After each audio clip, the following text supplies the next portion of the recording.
Kung meron po tayong mambabatas o mayroon tayong mambabatas na gustong pagtakpan ang mga may kasalanan, yan po inkahots, bayad din po yan. Kaya ikaw, Senator Ping, how much do you value the truth? Pinapakailaman nyo yung mga testigo, hindi nyo naman mga witnesses yung mga testigong yan. Yung mga testigong yan, testigo yan sa korte.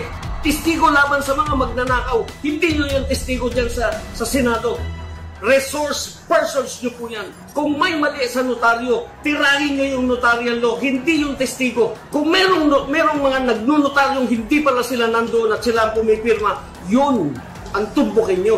Hindi yung testigo na naglalahad ng katotohanan. Ako po yung nananawagan sa ating legislative branch ng government, sa ating mataas na kapulungan at sa ating mababang kapulungan ng Kongreso para po matigil na ang pagnanakaw sa kaban ng bayan ng mga ganid, suwapang, makakapalang muka. Urgent po, gumawa kayo ng batas.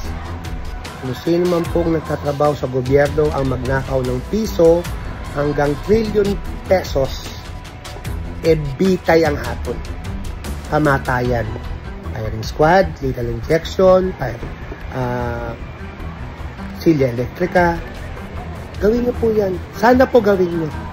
Kasi yung death penalty, ayaw nyo eh. Dahil kasama doon ang plunder eh. Ngayon, gawin nyo po ngayon yan. Para pong awa nyo na po.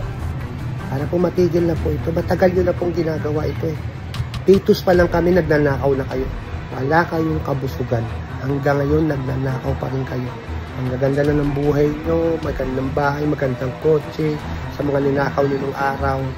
At kung mapapansin nyo, iisa lang ang apelido nyo. Lolo nyo, tatay nyo, kapatid nyo, pinsan nyo. Kayo ang nagnanakaw mula noon hanggang ngayon sa gobyerno. Ang kakapal ng mukha nyo.